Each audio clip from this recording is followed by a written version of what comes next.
National curriculum framework पर बात करने के लिए हमारे साथ एजुकेशनिस्ट डॉक्टर अनीता रामपाल हैं। मैम, कैसे देखती हैं इस फ्रेमवर्क को जो ड्राफ्ट आया है? उसकी चिंता तो हमें पहले एनईपी से ही पॉलिसी के समय से ही लग रही थी।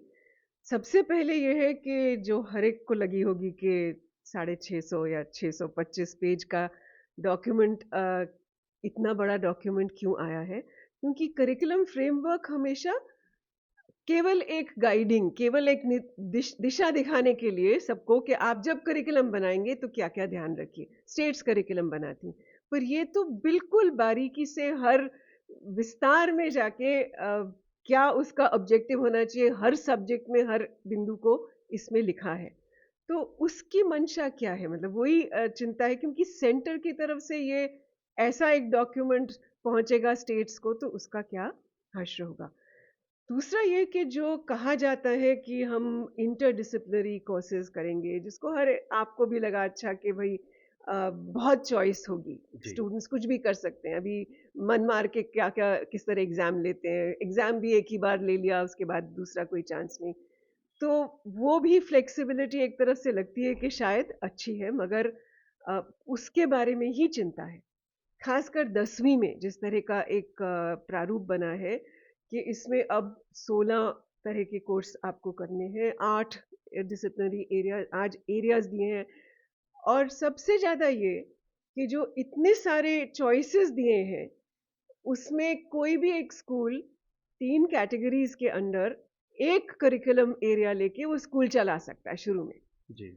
तो वो जो है ना, वही सबसे दिक्कत है, क्योंकि आप अगर सिर्फ लैंग्वेजेस आपने लिया, आपने बाकी सब्जेक्ट्स दिए ही नहीं, साइंस सोशल स्टडीज कुछ नहीं दिया। आप ह्यूमैनिटीज किए, ह्यूमैनिटीज लिया, दूसरे कैटेगरी में है इंटरडिसिप्लिनरी कोर्सेज, उसमें आपने कुछ एक चयन कर लिया, और तीसरे में है स्पोर्ट्स या वोकेशनल एजुकेशन या आर्ट्स, आपने स्पोर्ट्स कर लिया कुछ। तो आप मतलब जो एक मेन स्ट्रीम जिसको कहा जाता है कि आगे पढ़ने के लिए जो आपको अगर गहराई में जाना है, जिस तरह के कोर्सेज की जिनको अकादमिक कहा जाता है, जी। मैं वोकेशनल के खिलाफ नहीं हूँ, वोकेशनल शब्द के खिलाफ हूँ। मुझे लगता है वोकेशन आज भी हमारे समाज में उसका एक लेवल कम माना जाता है, और वो कास्ट से भी जुड़ता है जी। जहाँ जहाँ हम काम करते हैं। तो हम वर्क बेस्ड एजुकेशन कहते हैं, जो नई तालीम, जो गांधी का सिस्टम है।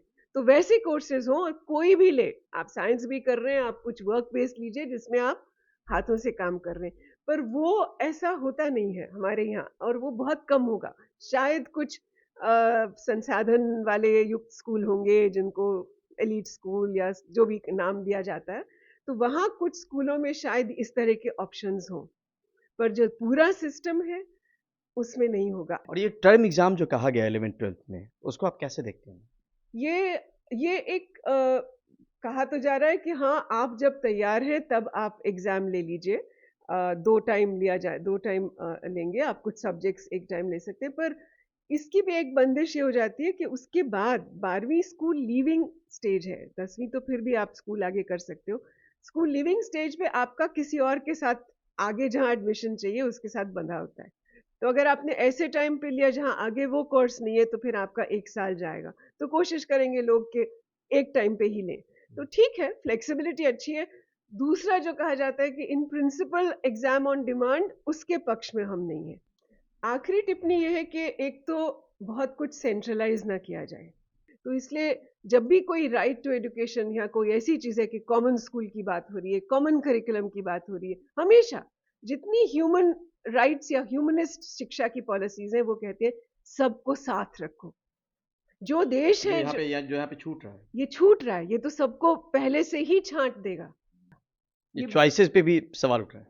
जो चॉइसेस ज़्यादा देने की बात है जिसको। चॉइसेस ज्यादा देने का जो सवाल है वो यही है कि आप छटाई कर देते हो। कईयों को चॉइस दे दिया, चॉइस अपने आप नहीं लेते स्टूडेंट्स, अपने आप नहीं चूज करते, उनको सिस्टम देता है कि तुम इस लायक हो, पहले से ही कह देता है सिस्टम।